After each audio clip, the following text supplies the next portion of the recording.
welcome to Growth Track Step 3, everybody. And today, Step 3 is about the benefits that God has for us as we serve Him by serving people, by serving others. One of the ways we accomplish that here at Thrive is through our Dream Team. But before we dig into the meat of that, let me do a quick review for all of our new folks. The Growth Track is how we take folks who are anonymous people in a Sunday crowd, and we get you connected and pastored somewhere within the ministry. The Growth Track also gives me an opportunity to talk about what our upcoming Step 4 is about, which is the discipleship pathway that God has for you, as well as the stages of discipleship. All of that's next week, but for today, Step 3, it is the why behind serving God by serving others. And it highlights why we have a dream team and why you, as every believer, needs to be a part of some team involved in this mission. So when we started this church, it wasn't simply to get people to do stuff for God. In fact, just the opposite. When we started this church 7 years ago, it was because we felt God wanted to do something for people and in a community. So the question then is, well, what is it God wanted to do? And the answer is the universal purpose of the church. It is the mission of Thrive, and it is the why behind our dream team. So part one of that, why have a dream team? So that the lost would be, let me hear it, dream team, found. Now, the Bible word for this is the word evangelism. And evangelism, some of you are natural evangelists. You just can naturally engage in conversation with your coworkers, your neighbors, parents on your kids' ball team, and you can talk about what God is doing. You can lead them to the Lord, and by the end of a 30-minute conversation, they're weeping, they're crying, they're repenting, there's tears, there's snot. But that's not everybody. For many of those of us in the room, we are much more able to invite people to a gathering such as this, where they can encounter the gospel in a way that is pretty personal to them. Some of you are better at inviting your friends here than you are at inviting them to Jesus. And so when we have some people who are coming for the very first time, folks who don't have a church background, we want them to have an amazing experience and a great encounter with the Lord. So if you're one of those that are here today, we want you to know we're glad that you're here. We've been preparing and praying for you. Our dream team, they carry with them a responsibility and a weight to try to remove every distraction and every hindrance to you having an amazing experience with the Lord. That's what our dream team does. They work diligently on a Sunday to be sure Jesus is the center of it all. So whether it's hanging pipe and drape or taking it down, cleaning and setting up the bathrooms, holding a baby so that mom and dad and the rest of us can worship without distraction. It is what our dream team is all about, creating an environment that helps people connect with Jesus. And this happens every single week since the beginning of the church back in 2012. What that means, though, is that every act of service, they're all impactful. So it doesn't matter whether you're part of the worship guide prep team, you're singing on stage, you're working with children's ministry, kids check-in. Every act of service is impactful. And all of these acts of service remove obstacles from people encountering the Lord. In fact, we read about acts of service in the book of Matthew, chapter 25. Powerful set of verses. But when the Son of Man comes in his glory, and all the angels with him, then he will sit upon his glorious throne. All the nations will be gathered in his presence.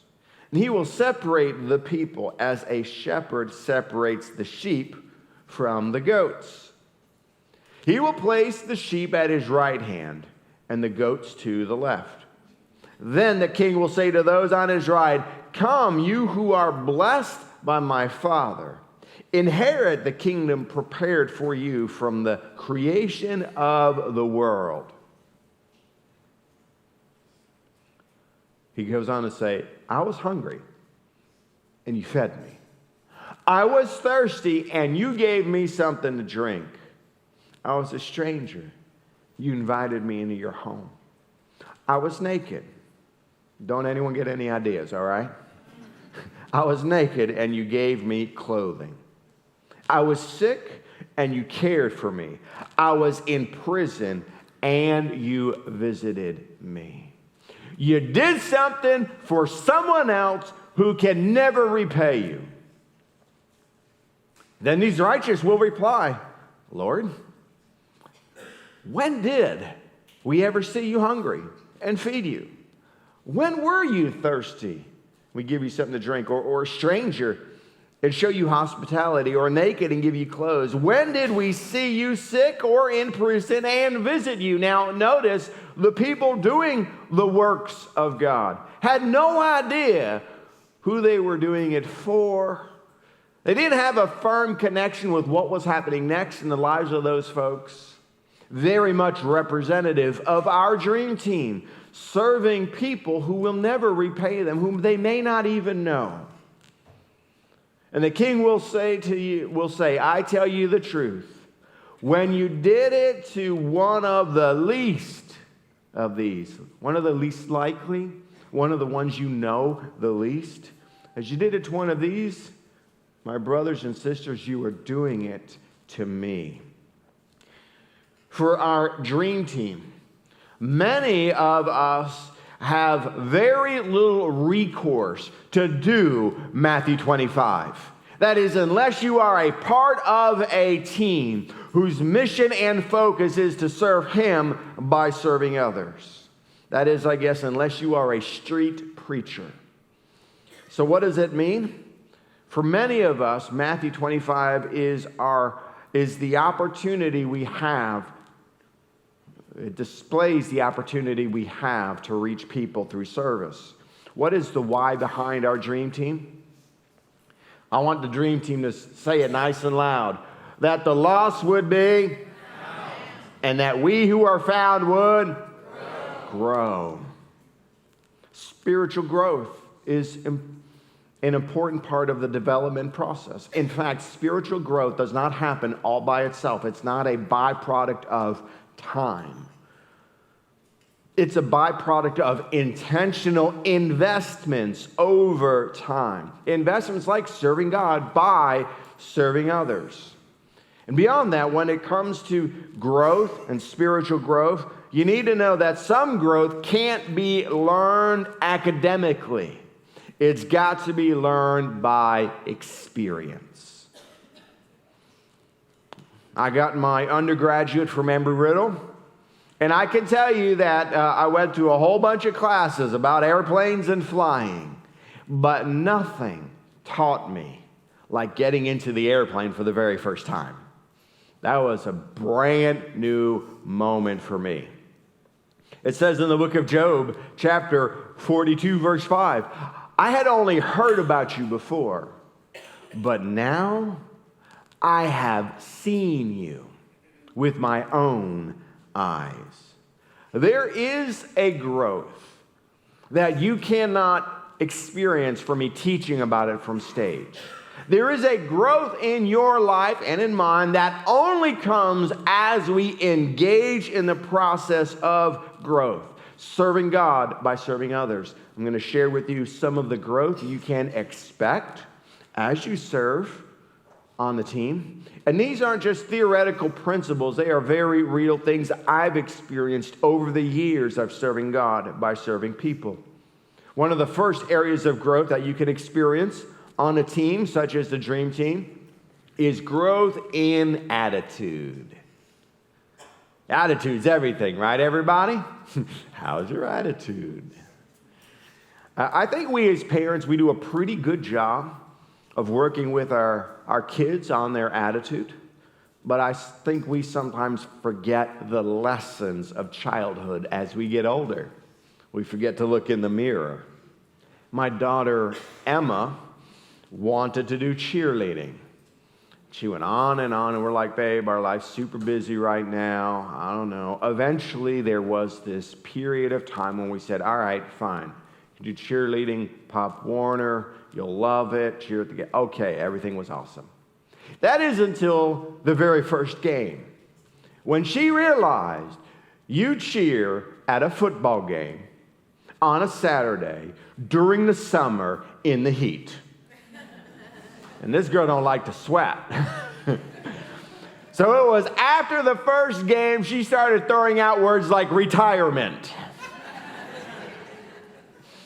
It was a great teachable moment as a parent, right? I mean, do we let her quit? Or do we use this moment to teach her things like perseverance through adversity, commitment to team members and teammates? Do we teach her about keeping a good attitude even when it's not fun any longer? These are lessons we learn as kids. Unfortunately, I think we forget them as we become adults. So God gives us opportunities to remember the lessons of our childhood as we serve Him by serving others. Because the truth is, in time, the newness of the dream team may wear off. The alarm goes off earlier on a Sunday than you'd like it to. You may have to serve beside someone who's got some issues. Don't worry, no one on our team has issues. And before we know it, with the wrong attitude, what once was a joy and an act of worship to our deliverer and redeemer, with the wrong attitude, it becomes toilsome, burdensome, and no longer a blessing. Might even call it a curse. It's a great opportunity for us to remember the lessons of our childhood and examine our attitude. Always be full of joy in the Lord. How often, everybody? Always. Man, that's hard, but it is the Bible. I say it again in case you missed it the first time. Rejoice. Have some fun. Lighten up. Let everyone see your attitude. And here's the attitude we want everyone to see. Make sure you're considerate in all that you do. Remember, because Jesus is coming back. Goes on to say, then you will experience God's peace, which exceeds anything we can understand. You see, we ask for God to grant us peace. Inadvertently, we think that means He's going to eliminate all the chaos that is around us. But that's not how it really works. God's peace doesn't come from the outside in. It comes from the inside and works its way out as we get our attitude right. Amen, everybody? Well, y'all are doing great. Thank you. All right, what's another way that we can grow? Through looking at our behaviors. Why a dream team? That the lost would be found, that we who are found would grow. One of the ways we can grow is through our behaviors. Now, once I became a parent, I realized that these little buggers are watching everything I do. And they are mimicking everything I do. It made me really reassess and adjust some behaviors that were less than God-honoring. Serving on the dream team means that we will be seen by others, not just in here, but then out in public. We become an example to others. And that awareness may help when we're in line at the grocery store and that line is moving way too slow. It says this in the book of 1 Timothy, don't let anyone think less of you because you are young. In other words, listen, don't focus on what's wrong. Be an example.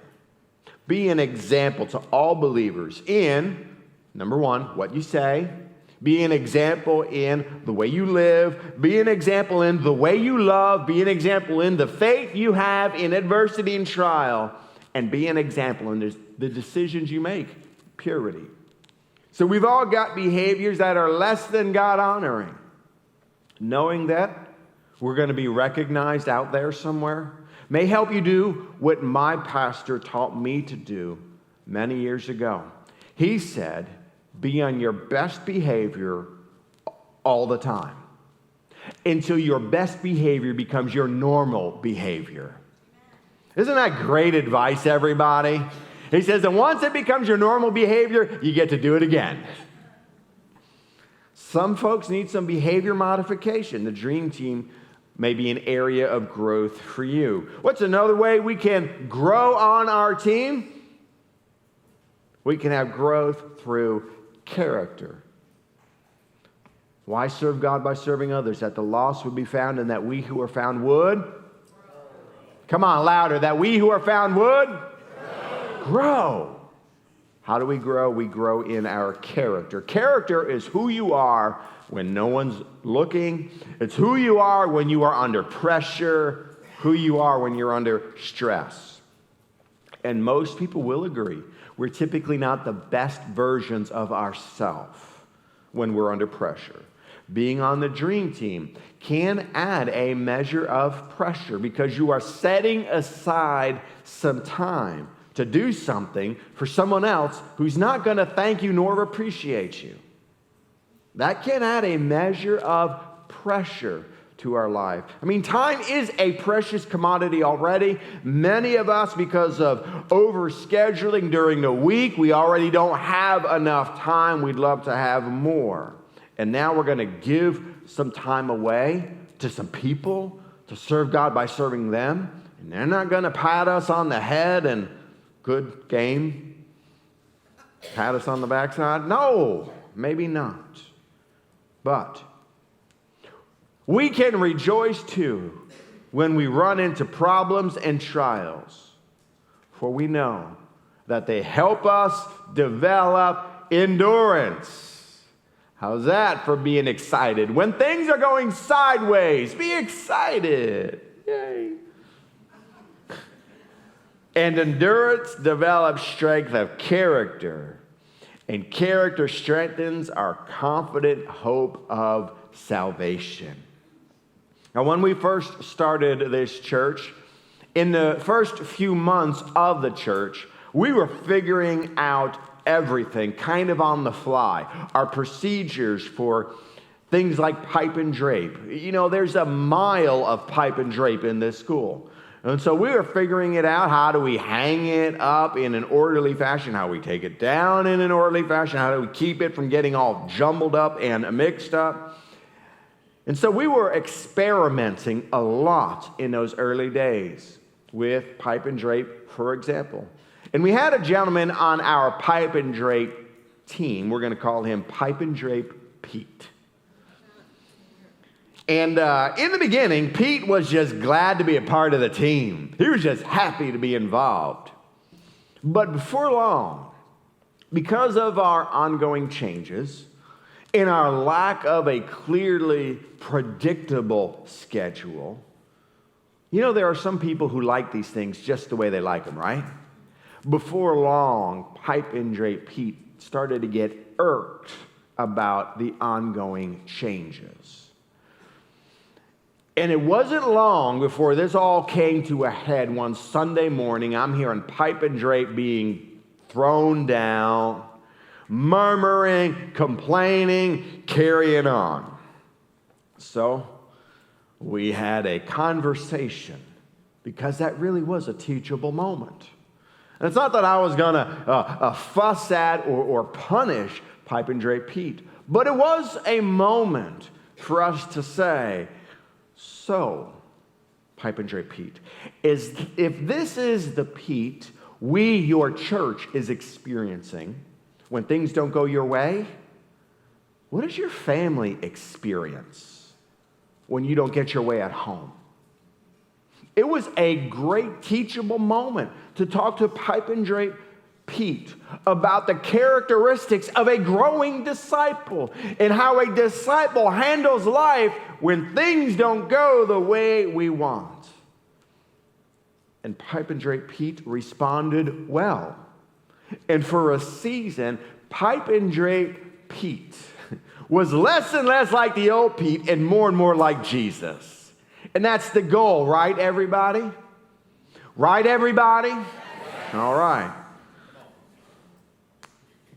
Why serve on the dream team? That the lost would be found and that we who are found would grow. What's another way you can grow? Well, you can grow through doctrine. Doctrine means the truths that we live by. And we've all got some truths that we live by. Paul says this to any disciple who's in training.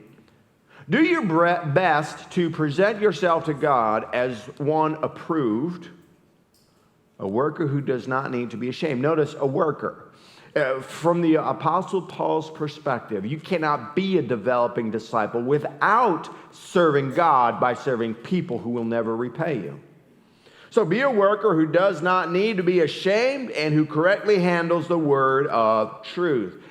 Paraphrased or translated, grow and learn what it is you really believe. See, when we serve God by serving others, we've got an opportunity to put our spiritual beliefs to the test. For example, we all say, you probably know the phrase, it's more blessed to give than to receive. Absolutely. Show of hands, how many believe that's true, by the way? You know, it's in the Bible, so hopefully we got about 100% response. Thank you, everybody. More blessed to give than to receive. But then the question is, do we really believe that? Do we believe it when we're tired because we're overscheduled during the week, and now Sunday rolls around, you just want to rest and stay at home? It's our only family day. Is it really more blessed to give time to God and His people than it is to receive that time? It's an opportunity for us to put our beliefs truly to the test. Truth is, we all know talk is cheap. Some of the growth we will experience on a team such as the Dream Team will happen when we put our beliefs to the real test.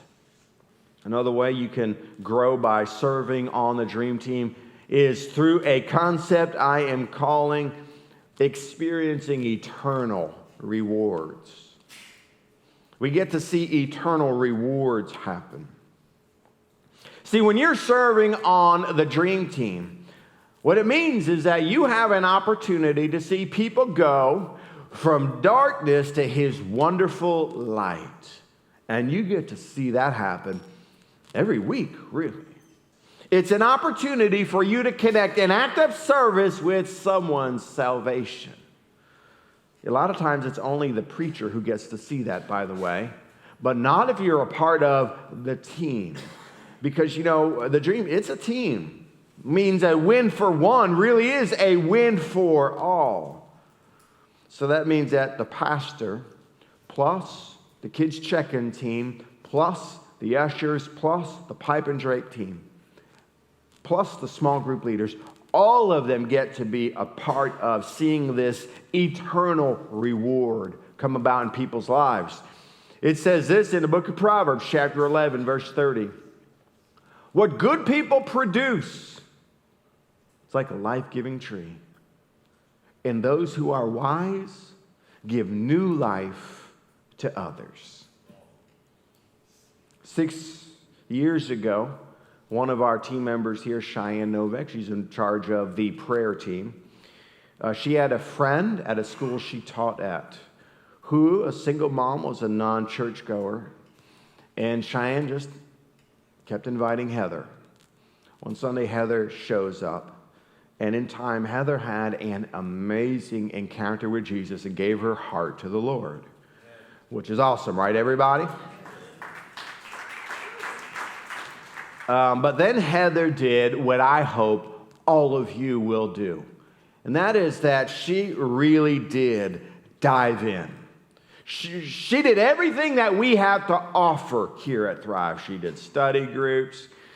She completed Grow Trek, got involved on a serving team, baptized, went to prayer retreats with her church and spiritual retreats, has been involved in 21 days of prayer with fasting. She did all of it, including serving on our kids team as well as student ministries. And in time, Heather has grown to such a disciple that she's actually been hired to serve here at the church part-time. It has been quite the transformation in her life. But go back to Cheyenne's invite. Imagine what it's like to be Cheyenne and see your invite move forward on this spiritual journey with amazing life change. Imagine what it's like to see someone you invited and served to become now someone who is experiencing the eternal reward of heaven in their life. I want that for all of you. I want you to experience the power that there is when you can connect your serve to someone else's eternal soul. Why serve on a dream team? That the lost would be found and that we who are found would grow. We got to grow, everybody. You got to grow because all living things grow. And if we're not growing, are we truly living in God? One further area you can grow is found in the book of Acts, chapter 2. All the believers devoted themselves to the apostles' teachings and to fellowship, to sharing in meals, including the Lord's Supper, and to prayer, all the while praising God and enjoying the goodwill of all the people. And each day, every day, there was church growth. Each day, the Lord added to their fellowship those who were being saved. Notice there is a link between fellowship and real growth in change in the people's lives. That word fellowship gets to us, gives us one more growth engine on the dream team, fellowship. There is a very real camaraderie that takes place when you are serving God by serving others with a team of people. I mean, I've developed some great friendships during our Saturday night setup teams here in the auditorium with production and trailer moving, and developed some great friendships hanging out and interacting with the folks from our team on a Sunday morning. Some real, genuine friendships. But we implore you, brothers, to appreciate those toiling among you. Again, the Apostle Paul is very clear that our faith involves working and toiling. Not that we work to earn our salvation, but He already saved us. How can we not give our lives in service to Him by serving others?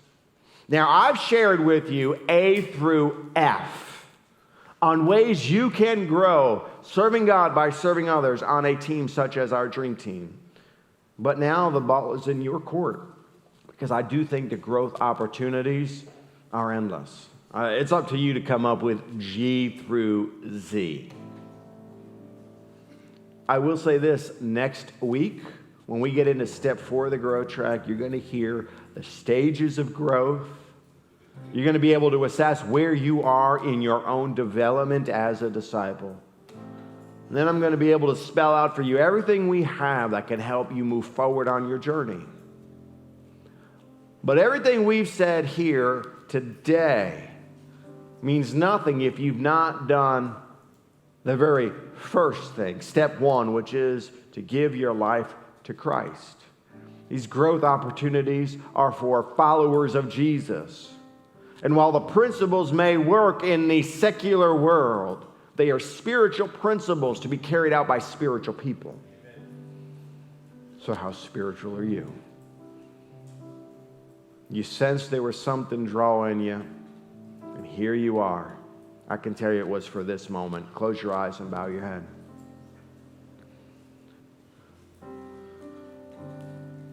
For some of you, You've sensed that there was more, and you are right.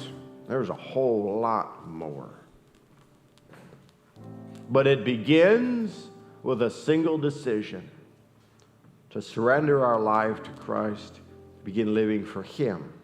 As we said in worship, it really is all about Him. And if you're ready to take that bold next step, I want you to take the step. Slide your hand up. This is your moment to say, Lord, I'm coming back to you. I'm putting you first in my life. I want to begin 2020 with growth that is spiritual in nature. I want this to be the year of supernatural transformation. That's awesome.